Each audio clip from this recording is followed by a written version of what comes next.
Yo, Q, what up? Yo, Q, Man, what I'm up? keeping it real. What up, Duan? Welcome Let's get it. to Not Not Just yeah. Music, Music. where we keep it real Uh-huh. and honest. Always. My mama praying, telling me, Q, you need to chill.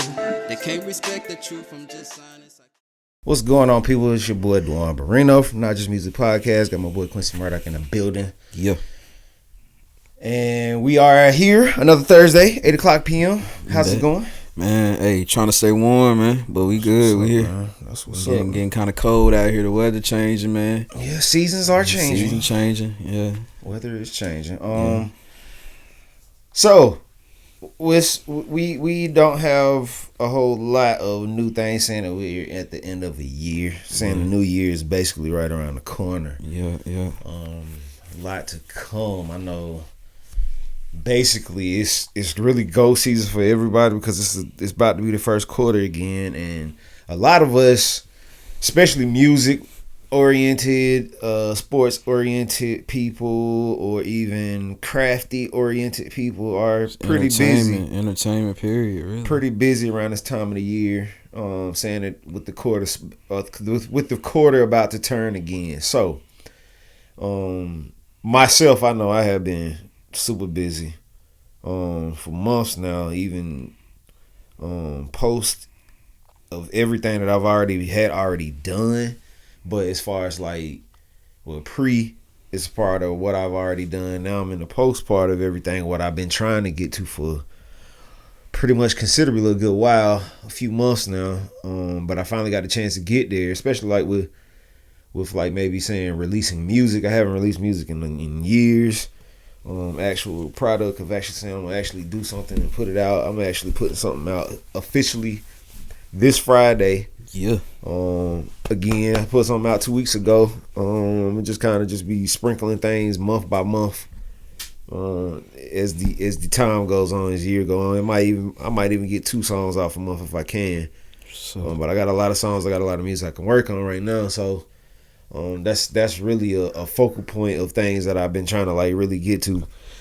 Speaking of music, question at hand, I have over the past 30 years of music, things have really changed, especially as far as saying creativity level of artists. You may have rappers, you've had singers, you've had a lot of different people come into the mix of things now. As like I said, as the past 30 years goes along. So I'm gonna ask a good question. Mm-hmm. Coming through the 90's era of music, who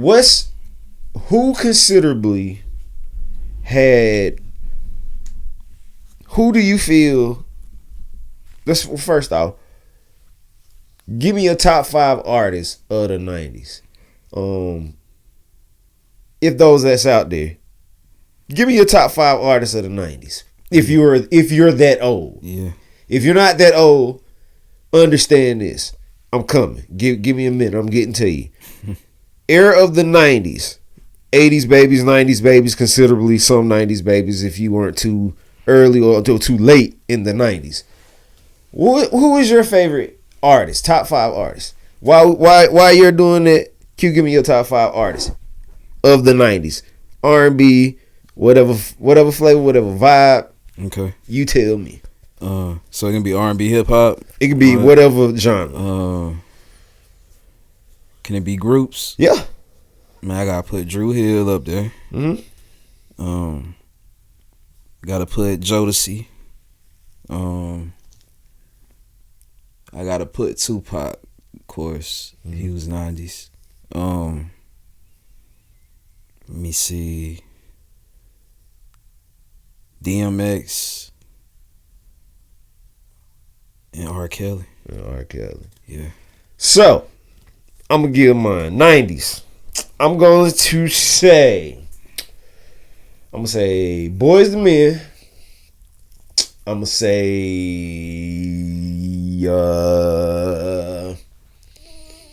Tony. I'ma say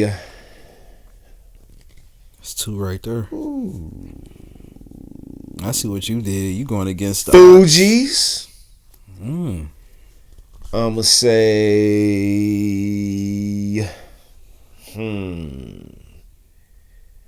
influential. Lil Jon. He was 90s. Yup. I ain't know that. And I'ma also say that's a good one. I'ma say this is a hard one. I say a 5. Man, R. Kelly was running it, man. You know that. Yeah. He was running the 90s, bro. I'm going off of influential for me, so I'ma say, who am I going to say for this 5th spot? You ain't got Tupac in there for the hip hop? I didn't say Pop. But I'm gonna tell you why I didn't say Pop in a minute. I'm gonna go with my 5th slot. This gonna be a different one. This is not mine. I'm gonna say tricky one. I'm gonna say.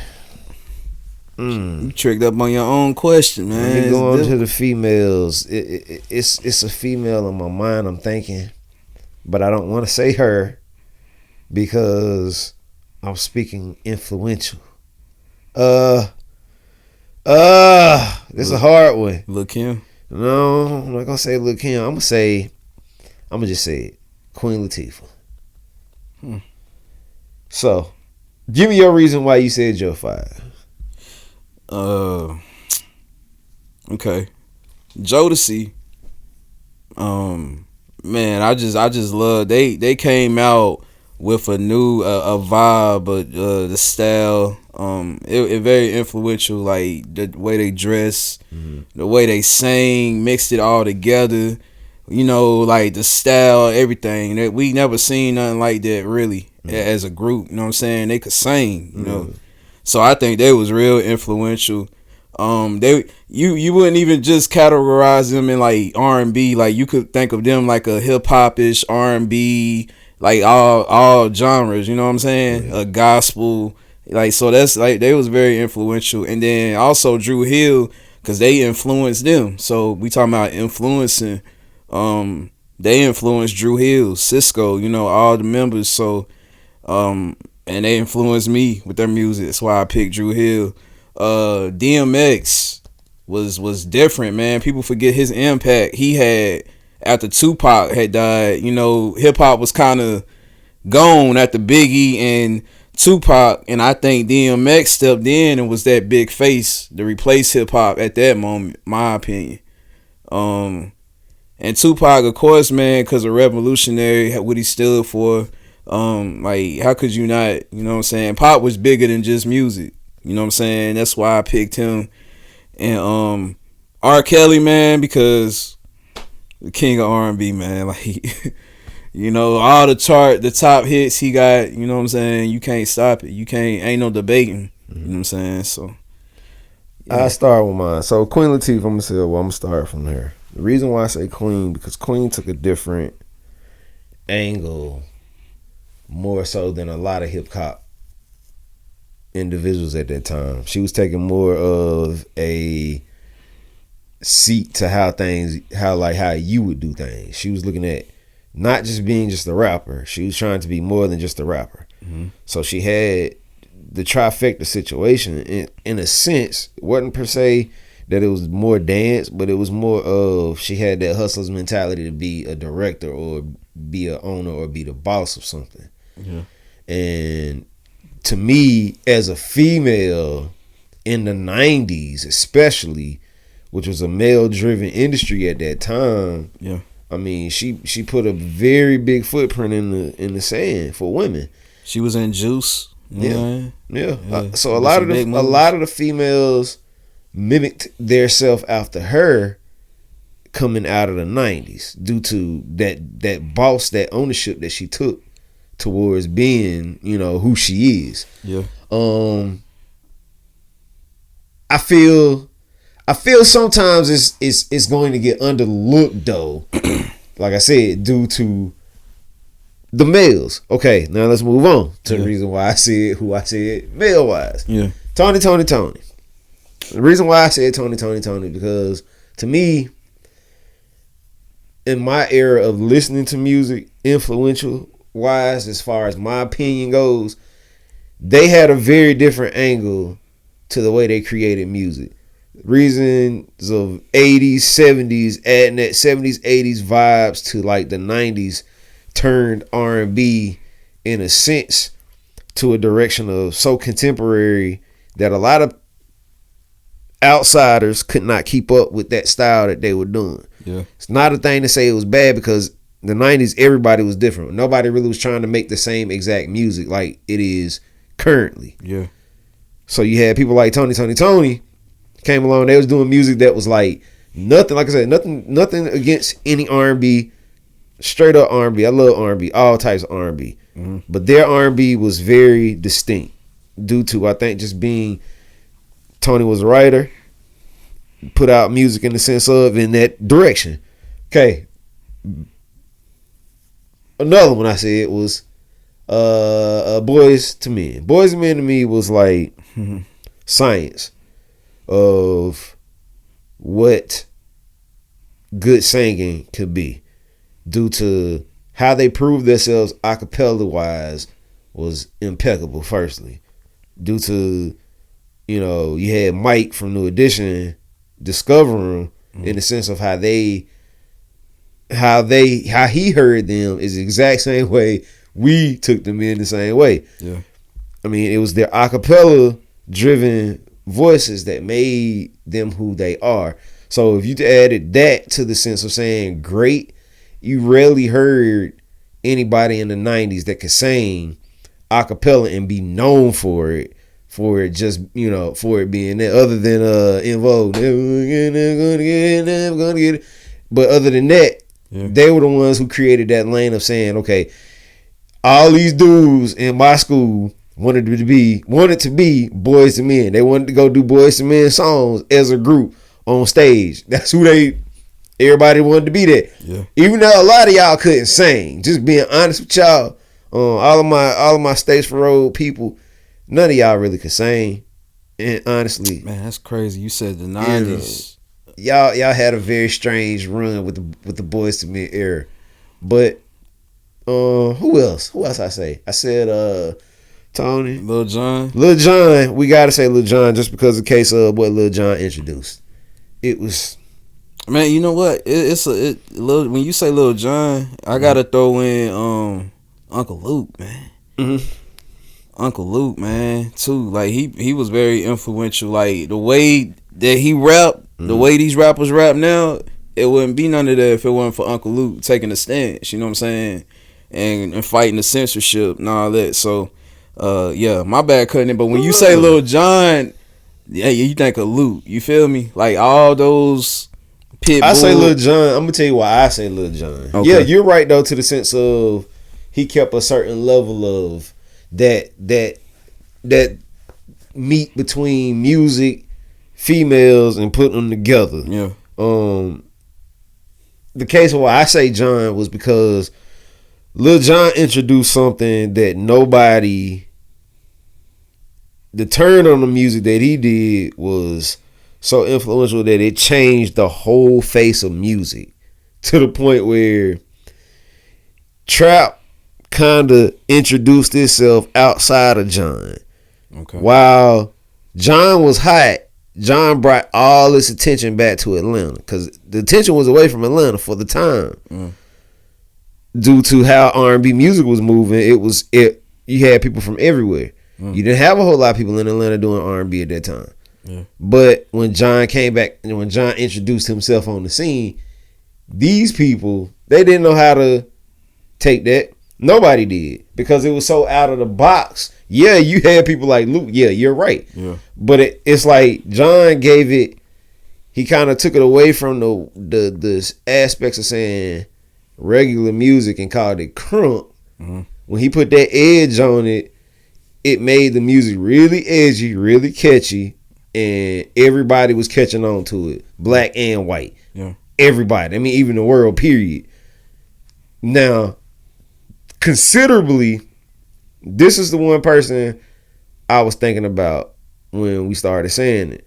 R. Kelly. One, because R. Kelly was considerably the Smokey of our time, in a sense, because Smokey considerably was the same type of dude Kells was, because he wanted to write and he wanted to sing.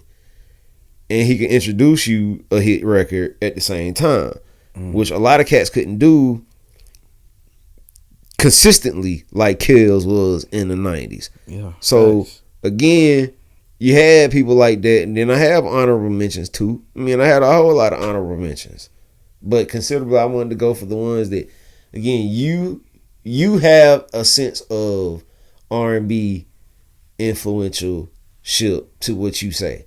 So, with your 90s influential ship being in an R&B, more so in an R&B window, do you feel hip hop affected, or do you feel R&B affected the sense of moving from the 90s into 2000? I think moving into the 2000s, I think hip hop took over. Yeah, hip hop took over. That's when we had 50 Cent, Nelly's. Nelly came out in the late 90s, something like that, mid 90s. But when they started popping like the 2000s, the Bow Wows. Yeah. This is my generation. You know what I'm saying? Yeah. The Bow Wows, Lil Romeos. You know what I'm saying? Most of them was rappers. Yeah. B2Ks, and like, even if you and the thing of it is, even the singing groups had rappers in them. Yeah. They always needed a rapper in it to make it click. You know what I'm saying? So rap was big in the 2000s. Yeah. So you think about it, anything that was out, it had hip hop rapping on it. You know what I'm saying? You're right. So I think rap took over, man, in the 2000s. More, yeah. In the sense of, that's why I feel that the 2000 era changed a whole lot. I tried to look at it as like this. How many people did you see come out in 2000 era, like even just let's just say 2000 to 2015, that weren't in the lines of saying hip hop? Even if it was a singer that was introduced, the singer had to have some type of hip hop vibe. Is way to it, yeah. Because if it didn't, it wouldn't be an effective sale. The one person I do feel that took it on and understood it most, because, well, one is because of the timing. R. Kelly used to rap, you know, and he did rapping parts in his songs. That's how, but you think about it, even the songs of the 90s, if you didn't have a rapper in your R&B, your breakdown, if your breakdown that wasn't a dance, or if it didn't have a rapper in it, it considerably wasn't considered a hit. Bobby Brown, man. None of the stuff. Look at New Edition. New Edition. Even when BBD came a thing. Why are y'all playing games on me, trying to tell me how my life is supposed to be? Singer, you know how he rappers. Was rapping? Yeah, it was rapping. Singer rappers. So you take it just didn't catch as a big thing until the getting ready to go into 2010s, right? Yeah. So even you got everybody that came out in 2010s were more so rapper singer. But do you think, like, because most of these people had writers, so you think they knew this was gonna happen, because of course they was writing these songs, so writers must have seen something. You know what I'm saying? And my thing is, I think most of the writers were becoming obsolete in a sense too. Yeah. Because you take people like R. Kelly, people don't need people like R. Kelly now. R. Kelly isn't. He can give himself hits.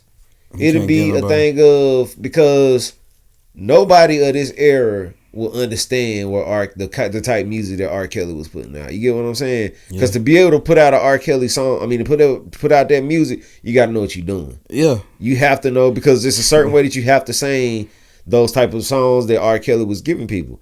And you gotta love it. That's the thing. They don't love it. You have to. It sells differently when you hear it coming from like you listen to somebody like Diddy album, right? Yeah. The Love album. I ain't checked that out. I gotta check that out though. Now you listen to it. I gotta check that out. It's R&B driven. It's like nice. he took you all the way back to the 90s and gave you a strain of 90s mixed with that early 2000 vibe and made it very common to today's ears, right? So most of the people that are out right now, you know, and as we've talked about before, that R&B vibe is coming back, right? Yeah. So do you think that the R&B vibes that are out now, and I'm gonna be honest with you, I'm gonna go ahead and tell you, the R&B vibes that's coming out now are starting to remind me of the 90s. One person I give is Coco Jones, right? She's the type of singer that it gives you that chill, that feeling of emotion that people used to display in their music in the 90s, which is what Diddy is very big on, because Diddy understands selling music. I don't care what nobody say about that, man. Diddy know how to make, when he puts music out in the sense of he knows how to sell that artist that's on the mic or presenting it, right? Yeah. So if you look at all of the people he got on his album, when you get a second to listen to it, look at those people, then the names that he chose to choose. Even go and look at the production that he chose. I seen a couple on The Weeknd. Who else? He has some heavy hitters. Everybody. He even got Justin Bieber.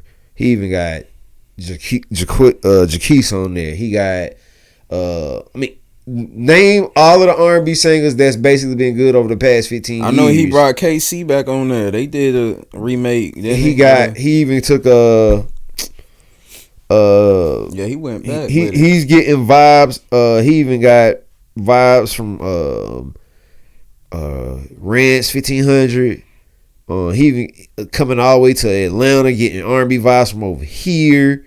Bro, that's what I'm saying. They talk so bad about Diddy, but like, you look, people still work with this man. So obviously, it's something. Like I said, they see the good, all the good stuff that he brings. You know what I'm saying? Like, like you say what you want about him, man. He talented. Yeah, he knows his music. You know what I'm saying? Who else would you want to put your hands in the music with? Somebody that's great or somebody that's mediocre? You know, and I'm not even speaking of just Diddy. There are a lot of cats out here who are on that Diddy level, who have that Diddy ear, that Diddy mentality. Just don't have the Diddy platform. They just don't have the Diddy platform. And it's rare that certain people get that platform, because it's hard to get that platform. It's a thing of knowing who, at that time in that era that Diddy had people coming in, he was putting them out in the sense of due to what Bad Boy was. And I think now is even since then, that's the case. Like, you look at all the people that Diddy have worked with over the years. Tell me who haven't he touched that didn't want to work with him? Anybody know, like, oh, we got Diddy, man, shoot. We got Diddy? Oh, shoot. We going to work with Diddy. Ain't too many people who turned down a Diddy situation. Heck no. Just due to the case of they know that, you know, with Diddy, you can win. But that's what you have to do as especially 2023 going into 2024. And this is why I basically been talking about this whole music situation, because it's a new era, it's a new thing coming, and it's as we've been trying to do, move forward. You know, we've done 2023. 2023 is at the end now, right? And you tell me, you know, even so, more so now, you have one situation where you're working more so with doing other stuff, as far as like you got the movie movies, done, but the movie thing is only gonna be a thing of your side ship. Exactly. And you have music considerable, that's your side ship too. Acting, that's another thing that, you know, you taking on another thing of saying you're gonna try and do acting, period. Not even just on a movie screen, even on a live or even a liver platform, as if in, I call it, Tyler Perry driven atmosphere. You know, the stage is a very different thing. The reason why I say the stage is a very different thing is due to, one, I know about the stage because I've just been on so many stages dealing with music or dealing with anything, something dealing towards music, or maybe not even just music, even the plays of the situation. Even when I was doing the plays, I was doing stuff where just more so sitting behind a mixing board, making sure mics are on and cues are on, and hanging lights and building sets and all that stuff. But in the case of this is what I learned from doing that, all of that stuff. It takes away a stage fright each time you get on the stage, right? I love it. It's like performing. The liveliness of it is what makes the stage fright go away, because the adrenaline. It's that one time you have that moment. If you mess up the moment, it's in history books as that moment, right? Yeah. So you tell me this, right? Mm-hmm. As much as the artistry that you put in time into creating, do you feel that the next 15 years of you moving forward, do you feel that the mentality of being better and getting better at being on stages is going to push you into different things? Yeah. And I'm not even saying, you don't even have to tell me what it is, or seeing what you're going to be or do. It may not even be movies in the next 15 years. It may be something totally different, right? Yeah. So once you reach that master level of, as I said, liveliness, meaning being on stage, what do you feel that stage presents to you each time you get on it? Like, what do you feel it? Okay, today is I got one song, right? Yeah. You got this one song. You gonna pick your best song. You gonna go on the stage and kill it in your mentality, right? That's basically what I'm doing with this stage play coming up. Sorry to cut in, but go ahead. That's what the question is about. But yeah, what I see it as, and I think what this is, the stage thing, is what I've been doing bit by bit, from music to acting to everything that I've been doing, is like a collective, and that's what I want to bring to the stage, like a collective, acting, performing. You know what I'm saying? Even dancing. I'm getting better with my dancing. We going over dancing routines, and you know what I'm saying, like, but this is the crazy thing though. I've always had rhythm, but I wasn't really into the learning the routines and dancing, but I always felt like I could do it. But me running into the right connects, like with dancers, is what's helping me. Like these dudes dance, you know what I'm saying? Yeah. Like they dancers. The connections. So, there you go. The connections. So it's helping me better with my dancing. You know what I'm saying? I'm getting more, in tune and confident with myself. So bro, that's just how it is. Like I told you, like I wanted to do movies when I was doing music. Now I want to add dancing to my resume. You know what I'm saying? Like I never stop wanting to learn something new. Yeah. So if the next time you might see me up there dancing on my show, and that's a good thing, because it's not for your wrongdoings. It's for your better doings. You're gonna get better when you do it. Yeah. If you're not doing it and doing it consistently and trying to get better at it, you won't. It's hard to reach that, and especially the platform that you have now is not saying that you're supposed to see like the grandest things quickly. It's gonna take time to get yourself acclimated to just different stages and people to see you. The time frame of saying that, I have 3 years to accomplish something. Yeah, you do have that, whatever time frame that is. One thing I still see though that is very open to a circle of people that you're around is you have a lot of actors. Yes. You have a lot of people who are willing to work and maybe not even just work, adapt to the atmosphere, because the more people that is tied into one atmosphere, especially in the world of acting, that helps your visual sense. Meaning, if you choose to do a movie again, you have a handful of people, or tens of hands, or a few hands of people that you can pick from. Yeah. Do you think that that's going to be a help moving into the next movie? Yeah. Do you think that's gonna be a help? Also, with saying this too, because you think about it like this: you can mix the movie situation or the acting situation in with music. That's what I'm saying, bro. Bro. Yeah. The cast that I got now, I got the people that I'm with on this stage play. I got a whole movie cast right there. I could shoot another sequel to Quincy Murder Out the movie. I could do a dance movie, You Got Served type movie. I could do a music type. You know what I'm saying? I'm giving out ideas, but y'all ain't hear that. But I got so many ways I can go with this. You know what I'm saying? Like so many ways. And shout out to my boy Byron. He was at my movie premiere. He connected me into this. You know what I'm saying? The stage play. Introduced me to some good people. So shout out to him. And you know what I'm saying? Because he said God talked to him and he sent him to me. He sent me to him. Like, you know, he did one of our shows. He was there recording at the cookout, you know, show that you was at that day. And he just remembered me. You know what I'm saying?